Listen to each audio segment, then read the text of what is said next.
Hai, assalamualaikum. Semangat pagi. Kita berjumpa lagi dengan ilmu pengetahuan alam fisika. Kali ini kita melanjutkan pembahasan cahaya, yaitu pemantulan cahaya pada cermin lengkung. Cermin lengkung yang kita pelajari adalah cermin bola jika diukur dari sumbu utama. Cermin lengkung disebut cermin cekung jika permukaan yang mengkilatnya melengkung ke dalam. Kliklah bagian-bagian cermin cekung dan hukum pemantulan cermin cekung. Titik pusat kelengkungan cermin. Titik P adalah suatu titik yang merupakan pusat dari bidang lengkung atau bola cermin. Garis yang melalui titik pusat kelengkungan cermin titik P. Dan titik pusat bidang cermin adalah titik O. Pusat bidang cermin disebut sumbu utama cermin. Dengan demikian, titik pusat bidang cermin titik O adalah titik potong antara sumbu utama dengan bidang cermin.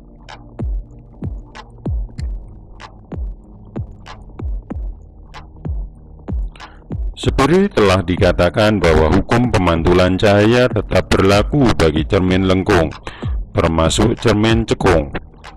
Pada cermin cekung, garis normal, yaitu garis yang tegak lurus pada bidang cermin, adalah garis yang menghubungkan titik jatuhnya sinar dengan titik pusat kelengkungan cermin atau titik P.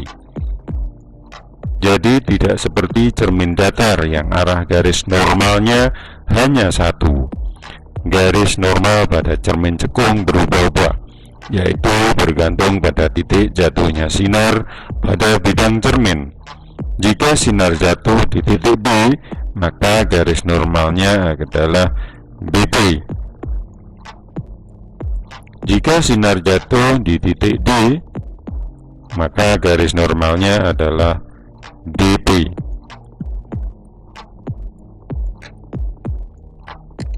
Gambar di atas menunjukkan bahwa sinar-sinar pantul pada cermin cekung bersifat mengumpul atau konvergen.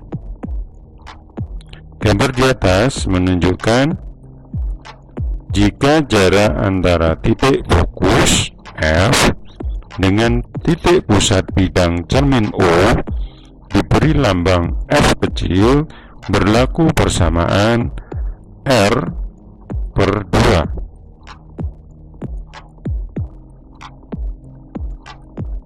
Terdapat sinar-sinar istimewa pada cermin cekung. Disebut demikian karena sinar-sinar ini mempunyai sifat pemantulan yang mudah dilukis. M adalah titik pusat kelengkungan cermin. F adalah titik fokus.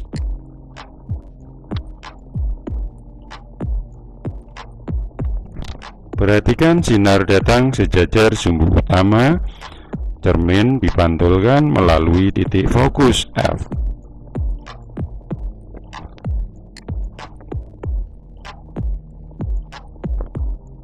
Sinar datang melalui titik fokus F dipantulkan sejajar sumbu utama.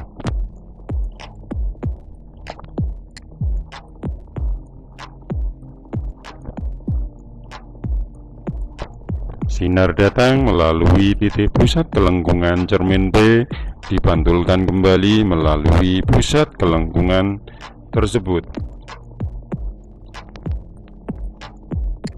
Setelah mempelajari sinar-sinar istimewa pada cermin lengkung, kini dapat diamati bahwa akan ada 3 jenis pembentukan bayangan pada cermin cekung yang dapat dilukiskan berdasarkan posisi benda.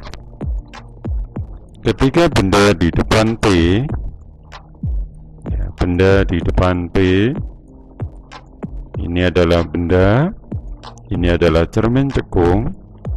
Cara perambatan sinarnya adalah seperti di bawah ini. Maka sifat bayangan yang dihasilkan adalah nyata terbalik diperkecil.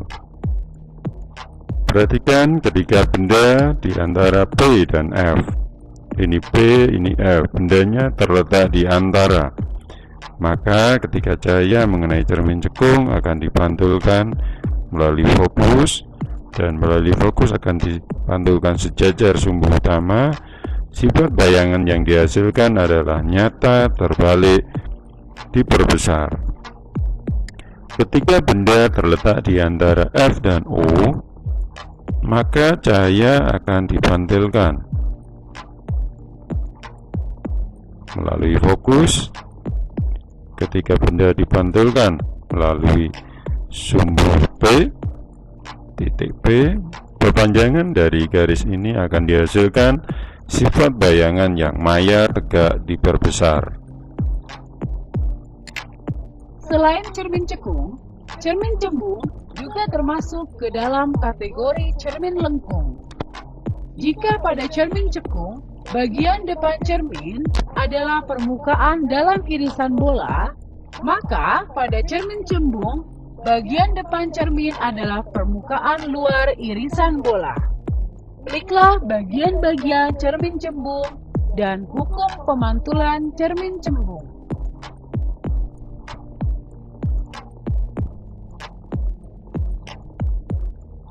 Cermin cembung adalah bagian dari sebuah bola berongga pada garis MA. Perhatikan titik MA sebagai sumbu utama. Titik pusat kelengkungan P dan titik fokus cermin F terletak di bagian belakang cermin. Oleh karena itu, jari-jari kelengkungan R dan jarak fokus cermin bertanda negatif. Hukum pemantulan cermin cembung. Perhatikan garisnya ini. Pada cermin cembung juga berlaku sudut pantul sama dengan sudut datang. Sinar-sinar pantul pada cermin cembung bersifat memancar. Sinar-sinar sejajar sumbu utama dipantulkan seakan-akan berasal dari satu titik di belakang cermin. Titik ini disebut titik api atau titik fokus cermin cembung karena letak titik fokus F di belakang cermin. Maka titik fokus cermin cembung disebut titik fokus maya.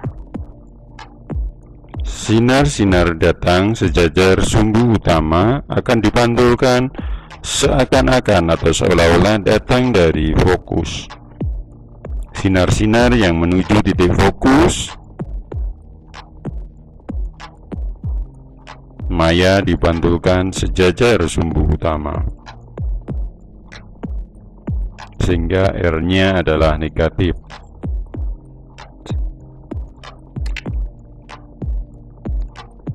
Seperti pada cermin cekung, terdapat sinar-sinar istimewa juga pada cermin cembung. Sinar datang sejajar seolah-olah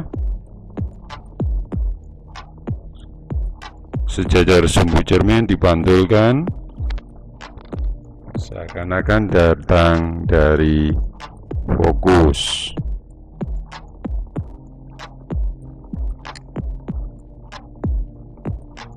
Yang kedua, sinar datang menuju titik fokus maya F dipantulkan sejajar sumbu utama. Sinar datang menuju ke titik pusat kelengkungan P dipantulkan kembali seakan-akan datang dari pusat kelengkungan tersebut. Pembentukan bayangan pada cermin cembung untuk benda yang diletakkan di depan cermin selalu memiliki sifat yang sama, yaitu maya, tegak, di bagian belakang cermin, dan lebih kecil daripada bendanya. Ya, perhatikan bayangan yang dibentuk oleh cermin cembung. Sifatnya maya, tegak, dan lebih kecil. Kita lanjutkan ke pembiasan cahaya pada lensa. Pembiasan cahaya pada lensa. Lensa adalah sebuah benda bening yang dibatasi oleh dua bidang lengkung atau satu bidang datar dan satu bidang lengkung.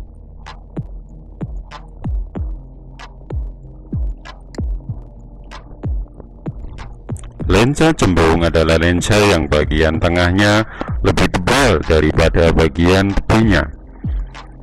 Cembung rangkap atau biconvex. Yang ini adalah cembung datar atau plan konveks. Yang ini adalah cembung cekung atau konkav konveks. Lensa cekung. Lensa cekung adalah lensa yang bagian tengahnya lebih tipis daripada bagian tepinya. Ini adalah lensa cekung rangkap atau bikonkav. Ini adalah lensa datar cekung datar atau plan konkav. Yang ini adalah lensa cekung cembung atau konveks konkav. Lensa cembung selalu bersifat mengumpulkan sinar. Oleh karena itu, lensa cembung disebut juga lensa konvergen. Seperti halnya cermin, lensa cembung juga memiliki 3 sinar istimewa.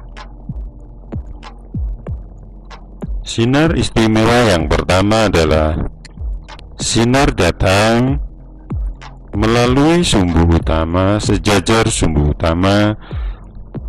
Lensa dibiaskan melalui titik fokus f1 yang terdapat di belakang lensa.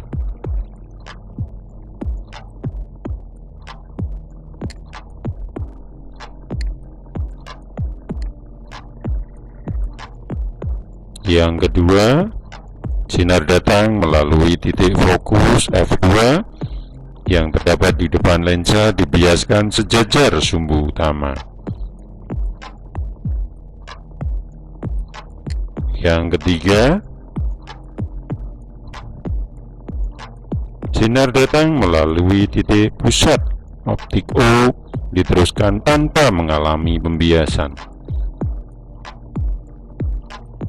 Sifat-sifat bayangan yang dihasilkan lensa cembung berbeda-beda, bergantung dari jarak benda pada lensa. Ketika jarak benda lebih kecil daripada jarak fokus, maka jarak benda S lebih kecil dari fokus. Bayangan yang dibentuk oleh lensa cembung adalah maya tegak diperbesar. Ketika jarak benda lebih besar daripada jarak fokus atau S lebih besar dari fokus, bayangan yang dibentuk oleh lensa cembung selalu bersifat nyata dan terbalik. Jika jarak S lebih besar dari 2F atau fokus, bayangan diperkecil, dan untuk jarak benda F kurang dari S kurang dari 2F, bayangan diperbesar. Lensa cekung selalu bersifat menyebarkan sinar. Oleh karena itu, lensa cekung disebut juga lensa divergen. Seperti halnya lensa cembung, lensa cekung juga memiliki 3 sinar istimewa. Perhatikan sinar istimewa yang pertama. Sinar datang sejajar sumbu utama lensa dibiaskan seakan-akan berasal dari titik fokus aktif f1. Yang kedua, sinar yang datang seakan-akan menuju titik fokus pasif f2 dibiaskan sejajar sumbu utama. Yang ketiga, sinar datang melalui titik pusat optik O diteruskan tanpa dibiaskan. Sifat bayangan yang dihasilkan lensa cekung atas sebuah benda nyata yang diletakkan di depan suatu lensa cekung selalu bersifat maya, tegak, diperkecil, dan terletak di bagian lensa di antara O dan f1. Ya, demikian penjelasan mengenai pemantulan dan pembiasaan cahaya pada lensa. Terima kasih atas perhatiannya, semoga bermanfaat. Saya akhiri. Wassalamualaikum warahmatullahi wabarakatuh.